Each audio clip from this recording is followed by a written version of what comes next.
Forbidden nothing. Take a moment and try to imagine true nothing. Not just darkness, because darkness is the absence of light. Not just silence, because silence is the absence of sound. And not just empty space, because even the most profound vacuum between galaxies is still, well, it's still. What we're talking about is a void so absolute, so complete, that it lacks everything.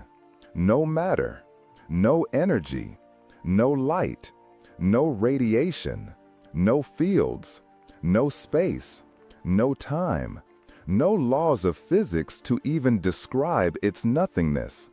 It is the ultimate abyss, the conceptual endpoint of subtraction, where you've taken away everything that is and are left with what? It's a concept that feels both simple and deeply unsettling. Our minds can conjure the word, but the reality of it slips through our fingers like smoke. It's the ultimate horror, a state of non-being that defies our very existence. And here is the single most terrifying, most profound, and most awe-inspiring secret of our universe. That kind of absolute nothing is physically forbidden. It's not just that it's rare or that we haven't found it yet. It's that the universe, at its most fundamental level, has a built-in, non-negotiable law against it. Existence, it turns out, is the default setting. To understand why this is, we first need to dismantle our intuitive idea of empty. When we look out into the cosmos, we see vast stretches of what appears to be emptiness. The space between stars and galaxies is an incredible vacuum, far emptier than anything we could ever create on Earth. In a cubic meter of intergalactic space, you might only find a few hydrogen atoms. It's an environment of extreme cold and profound darkness. But is it nothing? Not even close. Firstly, it's bathed in the faint afterglow of the Big Bang, the cosmic microwave background radiation. Photons from the dawn of time are constantly streaming through every cubic centimeter of the universe. Secondly, there are neutrinos, ghostly little particles that barely interact with anything, zipping through that emptiness without a care. And most importantly, that space is permeated by fields. This is the crucial first step in understanding the impossibility of nothing. We tend to think of fields, like gravity or electromagnetism, as things that are generated by objects. The sun creates a gravitational field. A magnet creates a magnetic field. But that's not the whole story. In modern physics, fields are not just byproducts of matter. They are fundamental components of the universe itself. Imagine space-time as a fabric. It's not just a passive backdrop or an empty stage on which the play of the universe unfolds. It is an active, dynamic entity. Gravitational fields are not something space-time. They are the curving and warping space-time itself.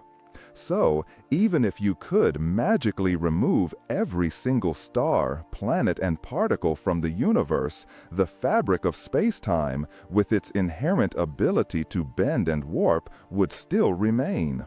You would still have a gravitational field, even in its most placid flat state. The same goes for the electromagnetic field.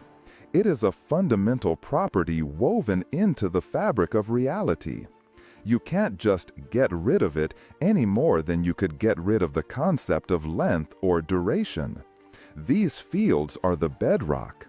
So, our first attempt to create true nothingness fails. We've removed all the particles, but we're still left with a universe full of space-time and fundamental fields. We are left with potential. We are left with the sound of the universe, even if there are no players on the board. This idea has troubled thinkers for millennia. The ancient Greeks debated whether a true void or a nihila could exist, with philosophers like Parmenides arguing that nothing cannot be, because to speak of it or think of it is to make it a something. Nature, it was said, abhors a vacuum. For centuries, this was a philosophical debate. But in the 20th century, physics catapulted this ancient question into the heart of our understanding of reality. It provided a definitive and frankly shocking answer. The reason true nothing is impossible doesn't lie in the vast cosmic scale of space-time and gravity. It comes from the other end of the spectrum, from the bizarre, counterintuitive, and ghost-in-the-machine world of quantum mechanics. The very rules that govern the smallest things in existence are what guarantee that existence is inescapable. It turns out that the universe isn't just a stage filled with actors. The stage itself is alive, constantly fizzing and bubbling with a hidden energy that can never, ever be turned off. This fundamental, unquenchable energy ensures that the universe can never be truly empty. It guarantees that even in the most perfect vacuum, stripped of all matter and radiation, there is a storm of activity that makes a mockery of our concept of nothingness. So, what is this quantum culprit? What is this law that forces the universe to exist? To find out, we have to look closer at that empty space than anyone ever thought possible, and confront the seething, chaotic reality of the quantum vacuum. Quantum vacuum. At the end of our last attempt to imagine nothing, we were left with a universe stripped of all particles, but still filled with fundamental fields and the fabric of space-time. It felt like we were getting close, but this is where quantum mechanics enters the picture and slams the door shut, locking it for good. The reason lies in one of the most foundational and weirdest principles in all of science, the Heisenberg uncertainty principle. In simple terms, it states that there are pairs of properties of a particle that you cannot know with perfect accuracy at the same time. The classic example is position and momentum. The more precisely you measure a particle's position, the less precisely you know its momentum, and vice versa. But there's another version of this principle that's even more crucial for our quest: the relationship between energy and time.